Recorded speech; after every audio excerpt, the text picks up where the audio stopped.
Welcome to Masters of Self University podcast, your highest source of sacred truths and universal wisdom. Hello, beautiful souls. I'm Rachel Fiori, mystic, spiritual teacher, psychic healer, and founder of Masters of Self University. Join our journey of soul transformation as we deep dive into this latest episode.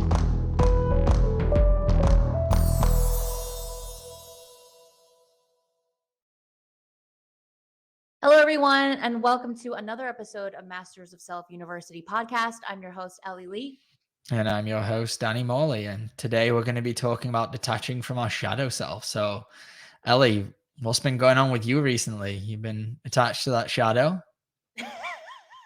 Yes, you could say that. Something that I'm really learning on my journey is that I am going to have a long journey because there's so much pain that I have that it's going to take time for me to process and really go into. And it's so funny. I feel like every time we're about to record a podcast, I'm like fresh off something, right? So it's all the time, okay? But I just got off a hike with our dog, and I had a huge realization hit me.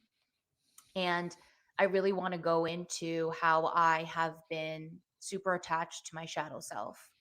I think I've spoken a lot on how my shadow self is a part of me, and how like that's me because I've identified myself to my shadow. And I have thought, because I don't remember a time where I have not been sad. And when you and I speak a lot, you talk about these moments in your life where you were like really free and like you were really happy and like you were just loving life.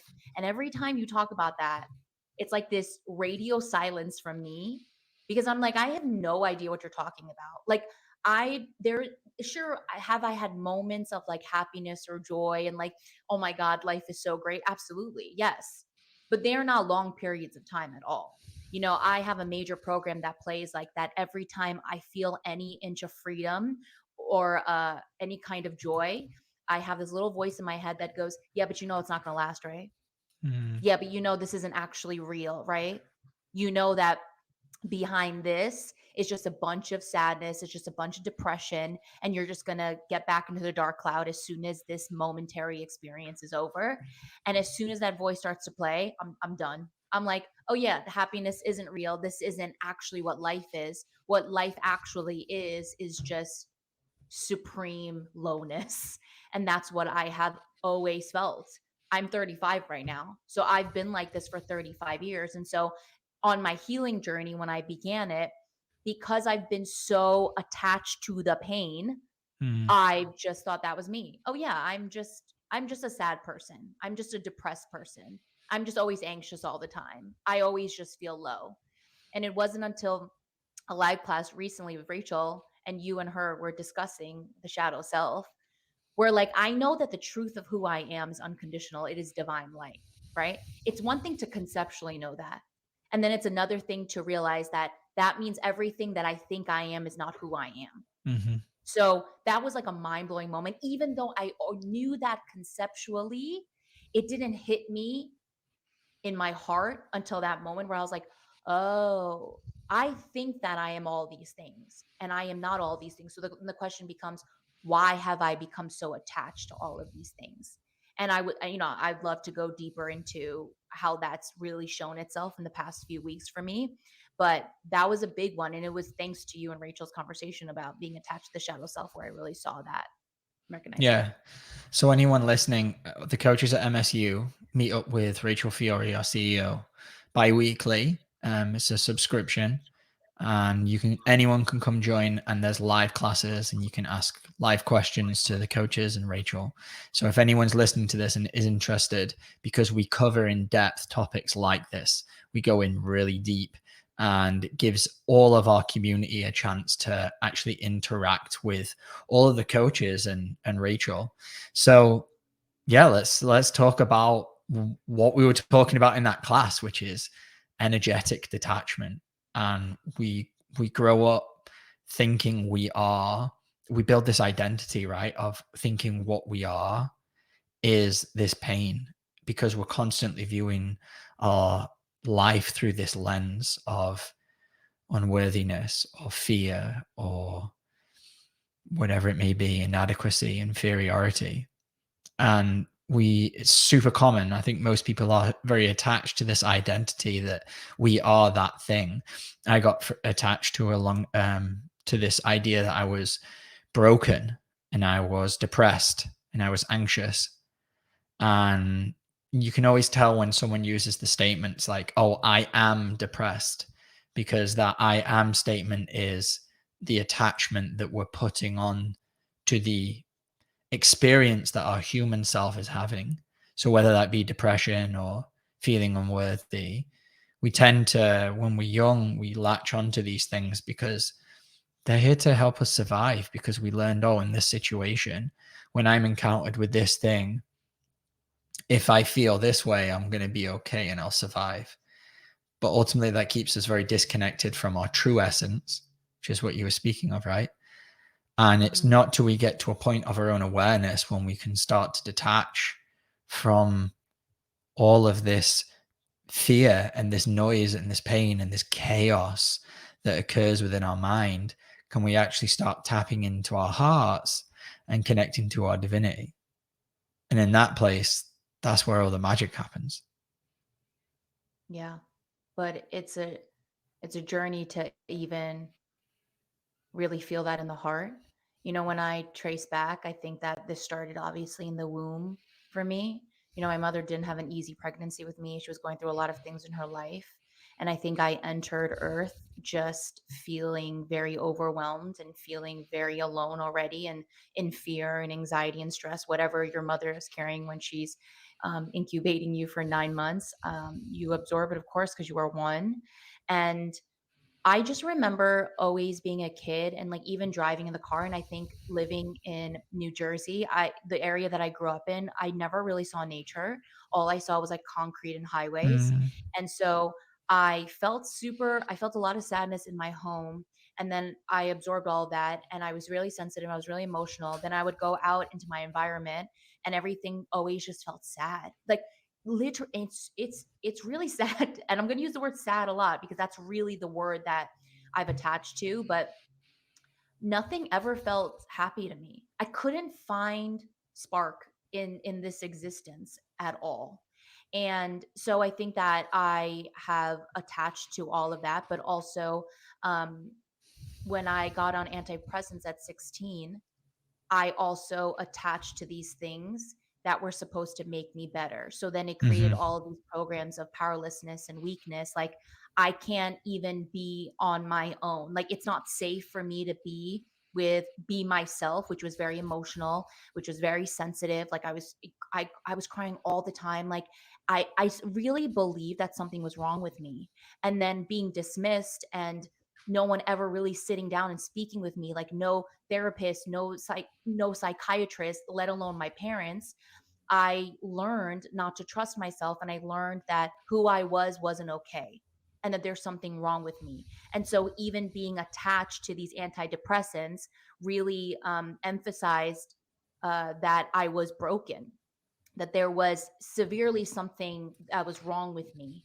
And so I'm realizing now that I'm off of them. It's been 5 weeks. It's been a pretty intense 5 weeks. I've had a lot of nightmares. I just like cannot sleep anymore because I know that everything is really being pulled out of my subconscious for me to see and feel. And all of it is fear, like just so much fear, fear of self, fear of the world, fear of life, everything that's been really intensely coming up. And I've been attached to all of these programs of I'm really weak, I can't do anything on my own, um, i'm I'm severely depressed, so I need these things to rely on, I need these things to get by. And it's been so brainwashed and ingrained into me that I don't know who I am off of these things. And even when I wasn't on these things, I didn't know who I was aside from the depression. So in reality, I have no idea who I really am. And that's what the last 5 weeks has really shown me is like, yes, I'm starting over at a different level than I was, when I had my awakening back in 2019. But I'm really starting at ground zero again of feeling everything that's within me for the first time. And I have felt emotions that I haven't felt since I've been young, and like the same fears that I used to feel when I was young are now coming up again. And I know that I'm in a place where like I have all the tools, thank God for Master Self University. I would probably have never gotten off them because I really thought something was wrong with me. And there was no way that I was ever strong enough to face my fear because I didn't know who I was.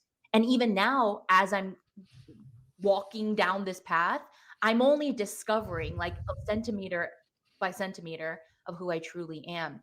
And that is really starting to, it's only coming because I'm energetically detaching from my shadow self, but that's going to take a minute because I have 35 years of being attached. Hmm.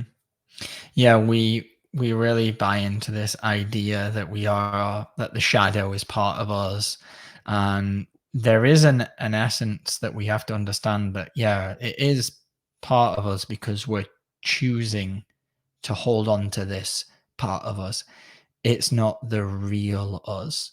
So that shadow aspect of us that's coming through when we're having this experience of projecting our shadow onto others by causing harm and hate and judgment. And obviously, these are things that we do to ourselves, but unconsciously, and we don't realize it. And we don't need to keep hold of it. And it sounds like you're finally arriving at this place where you've realized this whole time you have all these programs of unworthiness, of feeling like you're broken, there's something wrong with me. And you're getting to a space where you can see clearly now these are programs that I'm just running. And the real me is underneath there. And I get to heal these programs and let the real me shine through. Because we think we even attach, we think we're our thoughts, we think we're our mind, but we're not. We're the awareness that observes all these things. We think we're our body, and we are in some capacity because, I always think about our human body as the soul incarnated. It's a physical representation of the energy that's coming down from above. But then it gets filtered through all of these shadow aspects, these shadow parts of us that we've accumulated and held on to keep us safe. And now you're finally at this place of holding those up and saying, this isn't me. And so now, in seeing these parts of you, what have you done with them? You know, seeing them, I have I have a program of resistance of wanting to really feel. And now that I'm much more aware of them, doesn't mean that overnight I'm all of a sudden healed and like I see the programs and like I'm good now because I've um, associated myself so deeply with these parts of my shadow. There's even like a grieving. It was Hmm. making me emotional. Beautiful. I think that I'm grieving, this part of me that I thought was me the whole time. Mm. Because I don't know what it's like to be really connected to my divine self. I don't know what it's like to trust myself. I don't know who I am without all of these things. And so, as the programs come and I'm identifying them, even when I go in, I have this other program that plays of just complete overwhelm. I just feel so overwhelmed. And I think that there's a part of me that doesn't want to really see it because in seeing it means that I have to completely dissolve it. And there's a fear of not knowing what's on the other side, which is beautiful for me to be aware of.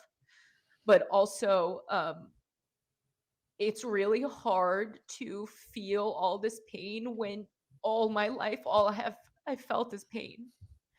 And so, like, there's this part of me that just doesn't want to do any of this because it would just mean that I have to feel the depths of what's really underneath here and why I have attached so hardcore to my shadow self. And every time I go in and I feel this overwhelm, like you see me sometimes, like I really get lost. And that's all I know. All I know is to get lost. All I know is to go into the void and just free fall. And then when I come out of it, I'm like, oh, this is my reality. This is just my life. You know, that's what plays out of like, this is what I know. This is who I am. And that's it. And now I'm at a place where I'm like, oh, this is not the truth of who I am at all. But these energies are here for me to just love and embrace. And all I've ever done was antidepressant, depress it away, smoke it away. I would do anything and everything not to feel it, but it's always there. And now I'm in a place where I just went on a hike with our dog. And every time I go in, I drop into my heart, I just feel sad. And the sadness just, oh, it's like the theme of my life. It's like on the outside, I could be laughing and happy. And I think a lot of people think that like I'm just like kind of spunky and like happy, but what they don't know is underneath everything, every moment, it's just this deep sadness and has been here with me all of my life. And now I'm just being so aware of it that what it's asking of me is, can you just feel me?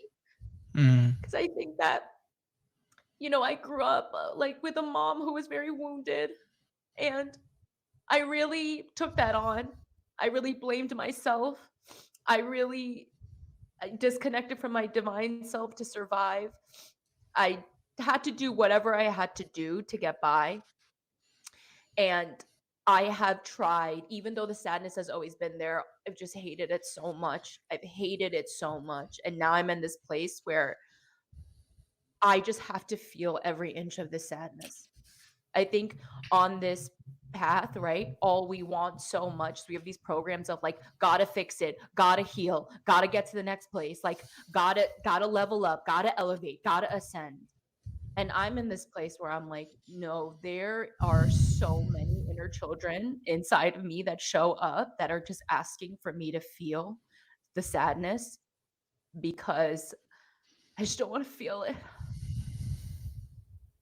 Because it's hard and it's painful, right? Yeah. It sucks. Yeah.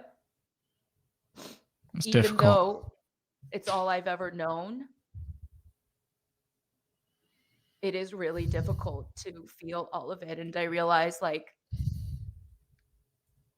I want to do so much work to prove myself on the outside. Like, look at me, I'm healed, I'm doing it. When in reality, what I need to do is take a step back and just love me as I process that every single day of my life I was sad. And I need to process all of that because I have literally done everything to cover that up. Like, I have so many masks that I've put on. Like, I'm happy, I'm this, I'm loving life. And in reality, like, that wasn't the truth. And even now, you know, like, I know that, like, I have this beautiful life and all of these things, but why is it from day till night? All I'm trying to do is get by. And I realize that's what I've just been trying to do my whole life is I'm just trying to get by to get to the end. And that's not, I don't want to be on my deathbed one day being like, all right, well, just did that and just skipped enjoying what it means to be human because I was running so many programs and I was just entrenched in this depression. Like, that's not how I want to live. And so, like, my goal now is like every day, Ellie, you're number one, process what is here so that there's going to be a day, one day where you're going to wake up and you're just going to be so present. And that dark cloud that's followed you is not going to be there anymore. And even if it does show up, you know what to do. And I'm going to be, I'm not there yet. That's okay. Yeah, it sounds like, I mean, what you were saying is like textbook survival program. Like, you're just trying to survive. It's like you got the duck on the surface, looks super calm, but underneath it's just like paddling. And we use so much energy to hold ourselves up, to hold up these masks, these false facades of who we think we need to be to look strong and to look tough to society, to look happy, to be cool, to fit in, to be accepted, to be seen, whatever it is. We use so much energy to hold that part of us up because that's what we learned we're supposed to do. We learn this from society, we learn this from our parents, we learn this ourselves through our own experience when we're kids. And then when can we have this moment of just coming back to ourselves and realize that energy that I'm using to hold myself up and just survive and paddle, paddle, paddle underneath, I can just direct it towards myself and give myself the love and attention and that nurture that I need right now. Because that's what she's asking for, right? That inner child. Mhm. She just needs And attention.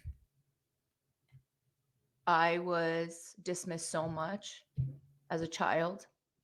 You know, why am I so sad, mom?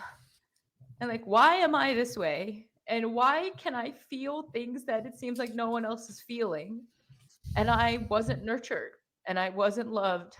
And, these past few days, like when my inner child shows up and she's asking for me, I think all she ever wanted to hear was, it's going to be okay. I'm right here. It's going to be okay. It's okay for you to feel those things. And I think that's why it gets me so emotional when I come to you and I'm crying and you go, it's okay to feel this. And it's like, oh, I never heard that before. That it's okay for me to feel what I feel. That there's nothing wrong with me. That I just need to be present with what is here. And what is here is just this deep sadness. That's all I can describe it as. It's like everything in my life has like this gray overtone over it, you know? Like I can't see the light because I've been so disconnected from mine for so long. And now that I'm really understanding the truth of who I am, I had to forget, I had to detach, I had to disconnect for me to survive. And I think so Mm, many of us do that. And yeah. now in this journey, like all I need to do is love me and connect back to the truth of who I am. Because when I do that, then all of a sudden you realize these programs really have no chance to Mm, keep going. And the only reason they are as strong as they are is because, well, I've fed them. I feed them 3 times, 3 meals a day, make sure they get sleep, make sure they're clothed. Like they have been at the forefront of my life. mm. And now I'm in a place where I'm like, no, you take a back seat because I can't live this life with you driving anymore. Beautiful. um, so many things that I want to go into from everything that you've said. So beautiful. Um, let's start with, it sounds like you are really honoring your pain. We go through this process as coaches and we learn how to heal ourselves and how to give that gift to another and teach people the same process. And with that, there comes a lot of need to find which is always our goal, is to find the root cause of what pain is showing up. And a period that I had to move through last year was just when I was dropping in, it wasn't about finding out anything. Yep. It was Yep. just feeling the pain that is within our hearts. And it's that simple. And our minds always want to take over and find the reason and find the exact program and find out this and find out that. But sometimes all that our inner child is asking, all that we have to do, all our soul is requiring is to just stop, slow down, and just be present and feel. Yep. Because my mind has been trying to figure things out when it comes to my pain.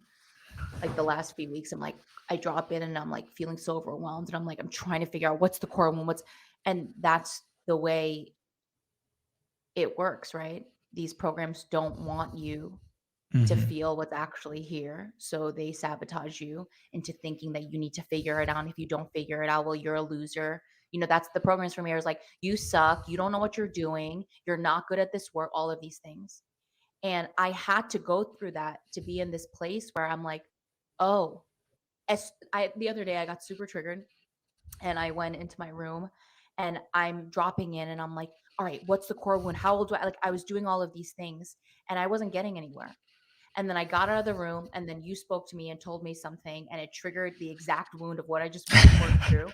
So I literally looked at you. I was like, love the And story. I'm going back in. super activated right now.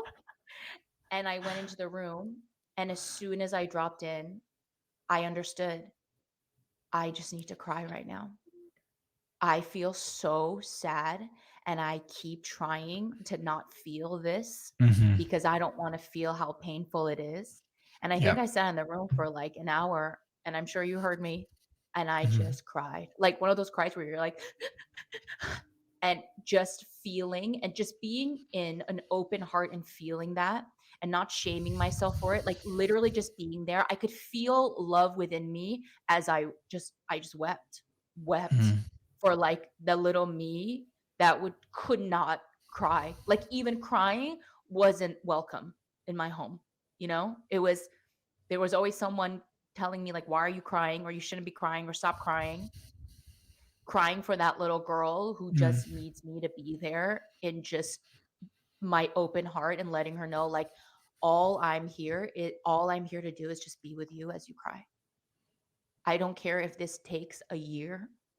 It doesn't matter. I'm here for you to process all of this and it's okay to feel what you feel. And just saying that to my inner child brings so much out of me because I'm really learning how to become emotionally safe within myself. The way of trust, one of the universal ways of oneness, is trust comes from emotional safety. And all I've ever known is can't trust the world, can't trust my goddamn parents, can't trust anybody around me. So I'm definitely not going to trust myself. And so I don't, I realize now in my journey too, the only reason I got by all of this time was because of the work that I'm doing right now. Is like my higher self is guiding and is there for all of these ages where I had to experience all of these things. That's the only reason like I'm surviving, right? Or I got through is because I'm doing this work now of going in. Because if the past, present, and future all exist at the same time, the work that I'm doing for my 2 year old, for my 4 year old, for my 8 year old, it's all happening now. And I Mm-hmm. realize like I'm just here for you to cry and to process everything that is in there. And you've done a really good job of getting through. And now you don't need to just survive anymore. You can just feel all of this, and I'm right here with you. And that in itself is a game changer. And to remember the power within as I do all of this, like really remember the truth of who I am and reminding her, like, all that sadness is not you. It's not you. And she's powerful enough now to want to feel that, right? You're at this place where you want to feel the sadness because you're ready. And for anyone listening right now, they might be listening to be like, I'm not ready. That is okay. No one is forcing you. We're not here to ever force ourselves or force our inner child to feel anything that they're not ready to feel. That's not how this work works. There is no forcing. We just learn to energetically open ourselves to allow that child, that inner part of you, the space to step in and feel it too. And we're just role modeling. We're role modeling right now in this very moment what it is that they needed back then at 2, 4, 6, however years old. Yeah. Because we're understanding what it means to love, just to be present and nurture, validate our own pain. And then when we do that, it removes the block to the light, right? And Yeah. there's another part of this work that we really incorporate, not getting lost in our shadow and bringing in the light energy. So let's just talk for a minute about, if you'd be willing, about you getting lost in your shadow and Yeah. how this attachment to your programs. I know we've already spoke about it, but let's go a little deeper. Yeah, it happens with certain triggers where I feel like I'm going crazy. I feel Mm, like I'm insane. It feels like I've just been pushed off the ledge into a dark hole, and there's no tether, there's no rope, there's nothing. And I've been expressing this to you, but when I'm in there, I just want to hurt myself. And this is something that I used to do in various ways growing up. There was a year where mm, I really did cutting. There was another year where I was like extremely bulimic. And it's always like I want to feel pain because it almost feels like it's bursting out of me and I'm losing control. Like there's no breaks, there's nothing. I'm just completely lost. And I think it happened last night with you when I was like triggered by something and I started like really messing with my forehead. Like I kept like putting my fingers into my mm. forehead, and I think you could just see me getting lost in all of my stuff and all of my programs. And then I have all of this, my mind starts telling me like you're never going to get healed, nothing's ever going to work, nobody understands you, you're too fucked up, like all of this stuff. And it wasn't until like I really called in the divine masculine to just steady myself. And then I got to the pain, and then I was able to really cry and calm down. But the getting lost in the void has been a thing that I've done my whole entire life.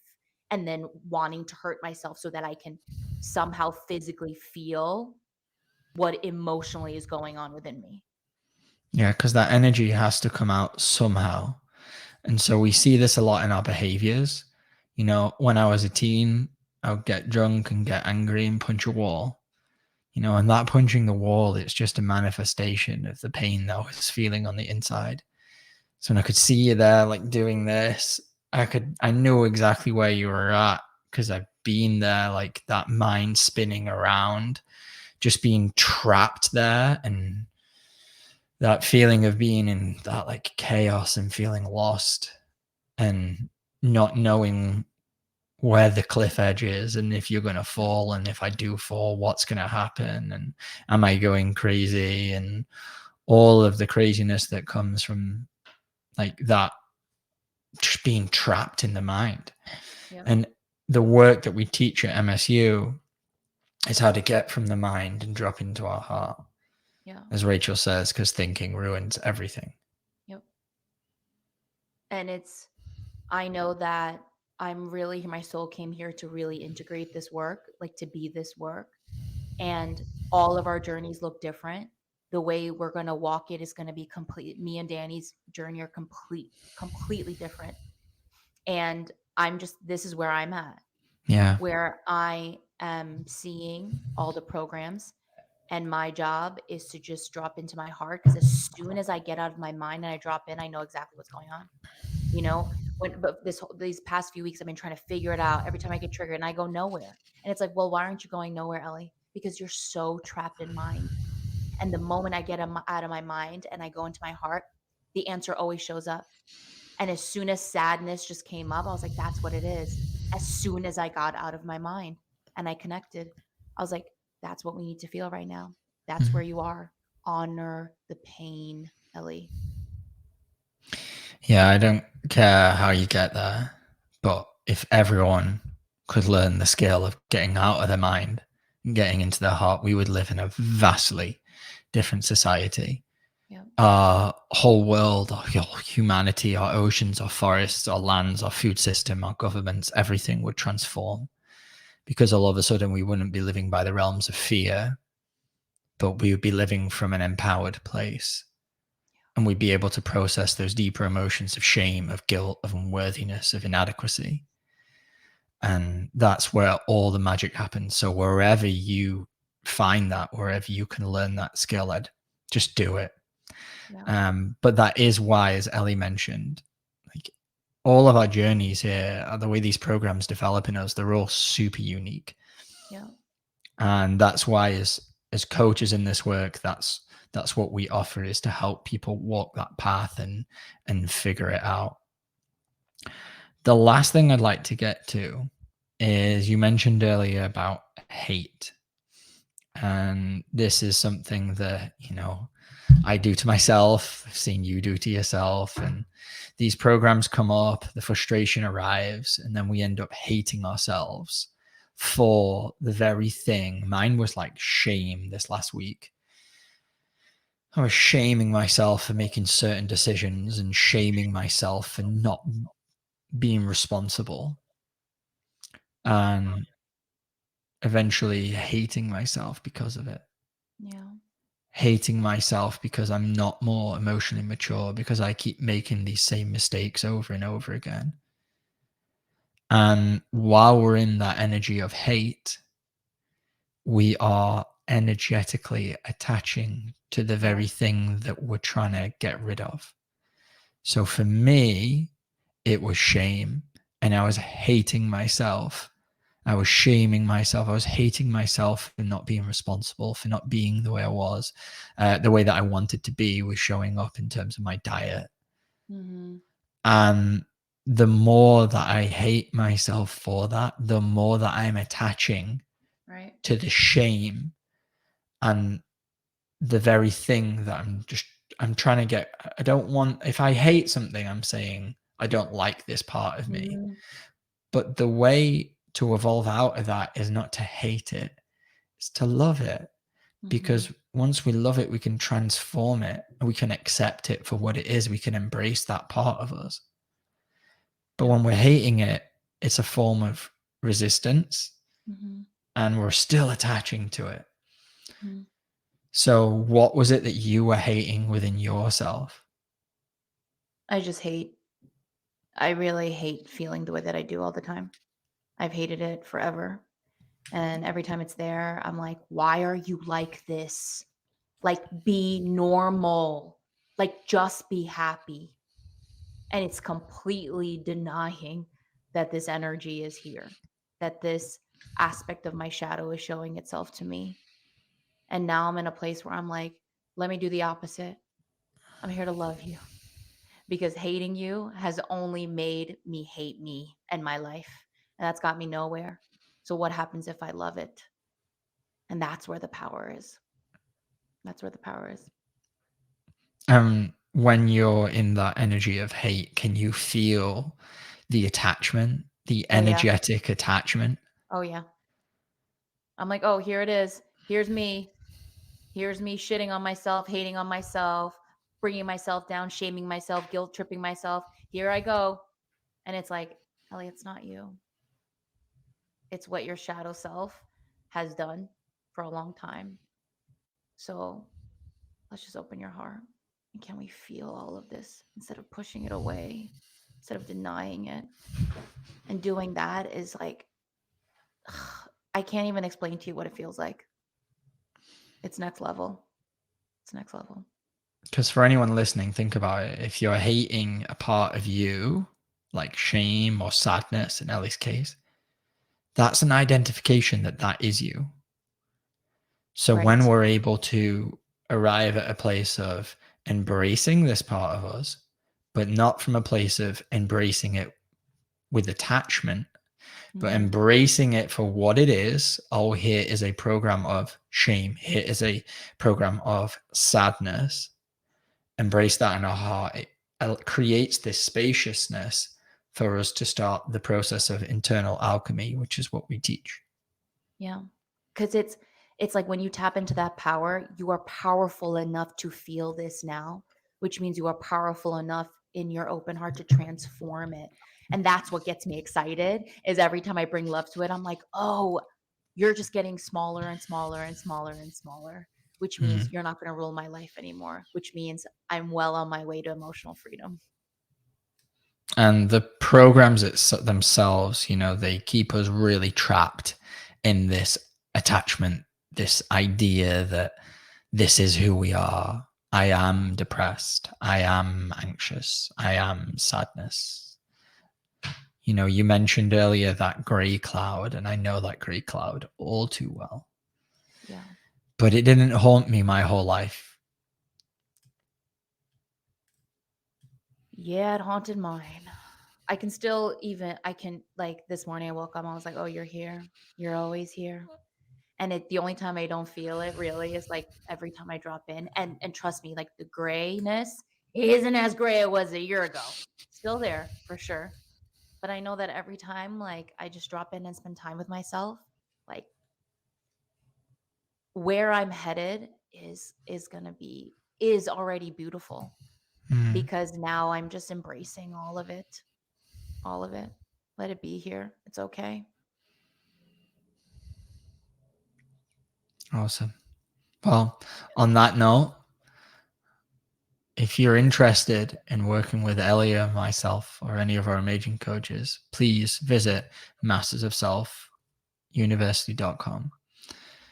We're here to really bring a change to the world, to teach people how to really open themselves and process their pain, to master their minds and really transform their lives. So thank you for listening. Please keep watching, and if this really resonated with you and you know someone who is really attached to their shadow aspects, share this with them. Yeah.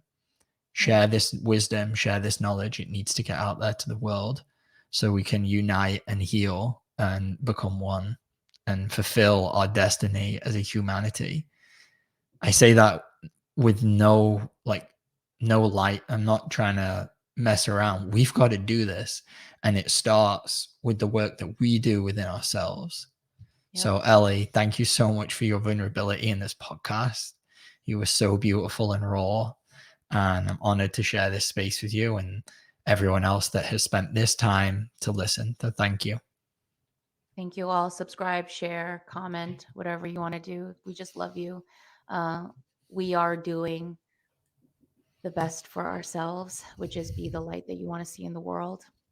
Thank you. And we will see you guys next week. Bye. Bye.